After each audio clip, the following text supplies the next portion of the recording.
আজকের রেসিপিটা যদি একবার শিখে যান তাহলে কিন্তু পটলের অন্য কোনো আর রেসিপি আপনাদের খেতে মন চাইবে না। বাজারে এখন খুব সুন্দর পটল উঠেছে, একদম কচি কচি। তো ঝটপট বাজার থেকে পটল কিনে এই রেসিপিটা তৈরি করে ফেলুন। কথা দিচ্ছি আপনাদের অসাধারণ লাগবে। তাহলে শুরু করছি আজকের আমার রেসিপি পটলের। আর পটলটা কিন্তু আমি একটু সুন্দর নকশা করে কেটে নিয়েছি, একবার দেখিয়ে দিই। এই দেখুন, দু সাইড দিয়ে এইভাবে একটু ঝিরিঝিরি করে নকশা করে দিয়েছি। এই নকশা করাতে যখন পটলটা ভাজবো তখন কিন্তু দেখতে অসাধারণ লাগবে। এবারে পটলটার মধ্যে আমি সামান্য একটু নুন হলুদ মাখিয়ে পটলগুলোকে প্রথমে ভেজে নেব।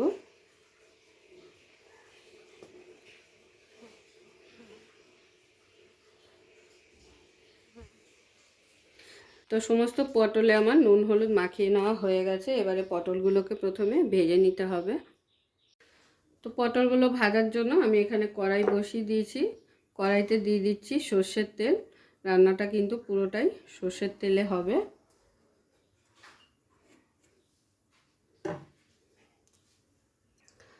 তো তেল কিন্তু গরম হয়ে গেছে। এবার এক এক করে পটলগুলোকে দিয়ে দেবো তেলের মধ্যে।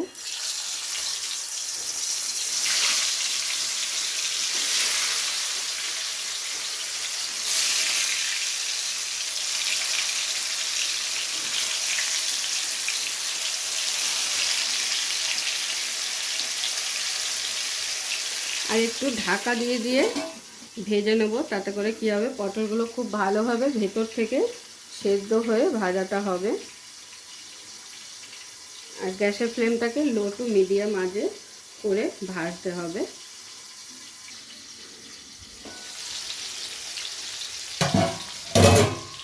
মাঝে মাঝে ঢাকনা খুলে উল্টে পাল্টে দেব।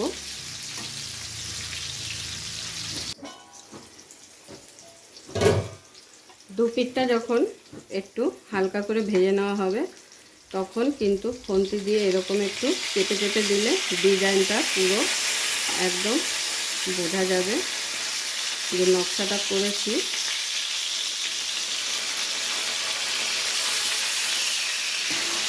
একটা পটল আমি একটু তুলে দেখিয়ে দিচ্ছি আপনাদের। দেখুন কত সুন্দর লাগছে দেখতে। এই পটলটা ভেজে নেওয়া হয়ে গেছে, তুলে দিলাম। দেখুন পটলগুলো দেখতে কিন্তু অসাধারণ লাগছে। এবারে চলে যাব এই একই কড়াইতে আবার একটু তেল অ্যাড করে নেব।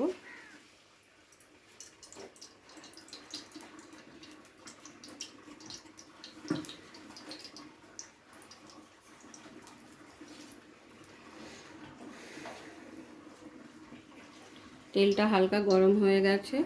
দিয়ে দিচ্ছি ফোড়নের জন্য একটা তেজপাতা, একটা দারচিনি স্টিক, দুটো এলাচ, দুটো লবঙ্গ। ফোড়নটাকে হালকা তেলের মধ্যে নাড়াচাড়া করে নেব। ফোড়নটার যখন একটা সুন্দর স্মেল বেরাবে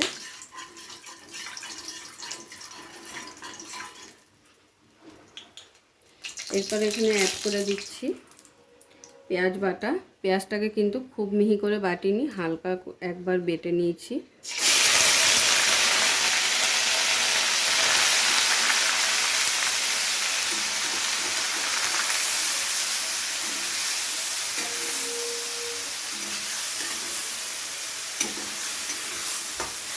পেঁয়াজটাকে হালকা করে ভেজে নেব ততক্ষণ পর্যন্ত যতক্ষণ না পেঁয়াজের কাঁচা গন্ধটা চলে যাচ্ছে।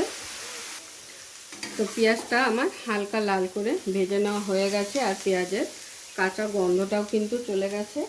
এবারে এখানে অ্যাড করব কিছু বাটা মশলা, যেমন আদা বাটা,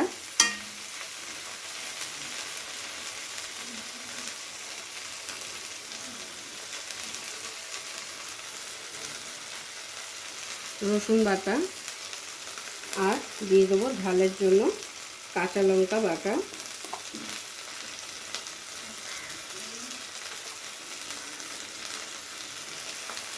ঝালটা আপনারা আপনাদের পরিমাণ বুঝে ব্যবহার করবেন। যে যেরকম ঝাল খেতে পছন্দ করে সেই অনুযায়ী ঝালটা নিয়ে নেবে।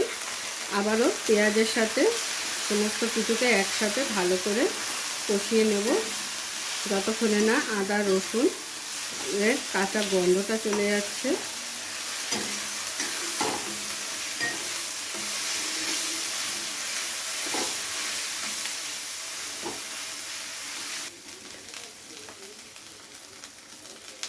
সমস্ত মশলা একসাথে খুব ভালো করে ভেজে নেওয়া হয়ে গেছে। এবার এখানে অ্যাড করে নেব কিছু গুঁড়ো মশলা। দিয়ে দিচ্ছি স্বাদ অনুযায়ী লবণ, হলুদ,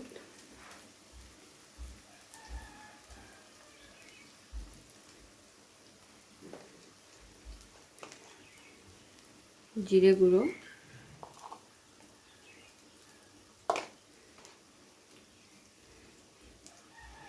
কাশ্মীরি লঙ্কা গুঁড়ো।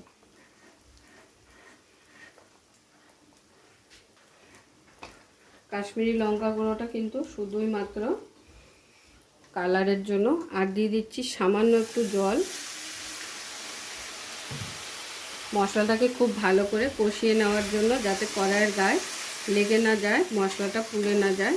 তো সেই কারণে সামান্য একটু জল দিয়ে মশলাটাকে খুব ভালো করে কষিয়ে নিতে হবে। যতক্ষণে না তেল ছাড়বে ততক্ষণ পর্যন্ত কিন্তু কষিয়ে নিতে হবে।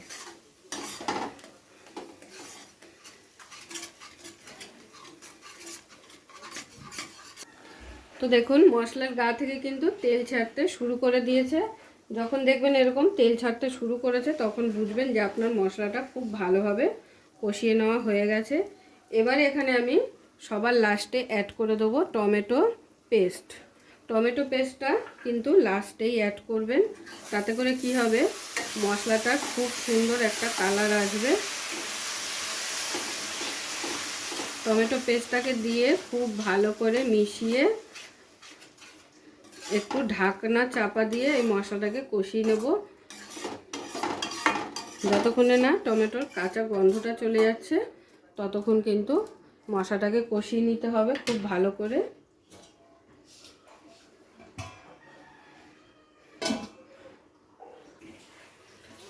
তো দেখুন আবারও মশলার গা থেকে কিন্তু তেল ছেড়ে গেছে। টমেটোর যে এক্সট্রা জলটা থাকে সেটা কিন্তু পুরোটা টেনে গেছে।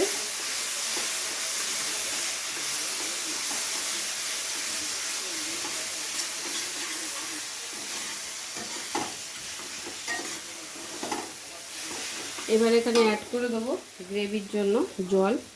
খুব বেশি কিন্তু জল দেব না, কারণ এটা একটু গামাখা গামাখা হবে রেসিপিটা। সামান্য একটু জল দিয়ে খুব ভালো করে মশলার সাথে মিশিয়ে ফুটতে দেব। ফুটে গেলে এর মধ্যে পটলগুলো ছেড়ে দেব।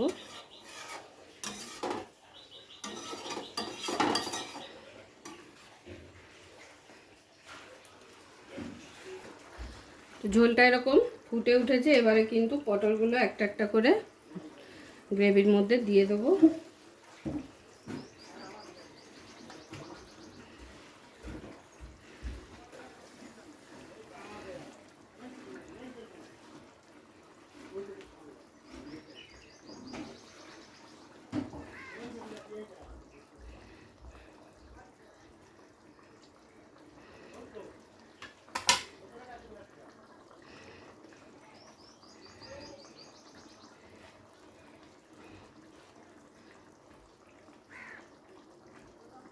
আর সঙ্গে দিয়ে দিচ্ছি সামান্য একটু গরম মশলা।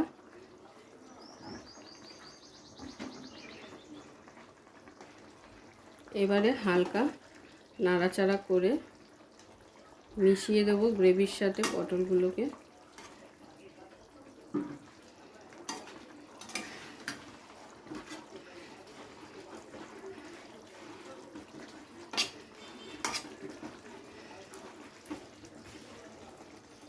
পটল কিন্তু একদম রেডি। এবারে আমি গরম গরম প্লেটে সার্ভ করে নেব।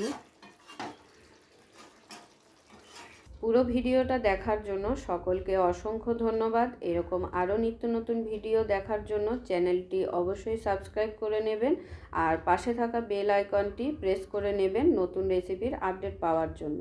তো সবাই ভালো থাকবেন, সুস্থ থাকবেন। আবারও দেখা হচ্ছে আপনাদের সাথে নতুন একটি রেসিপি নিয়ে।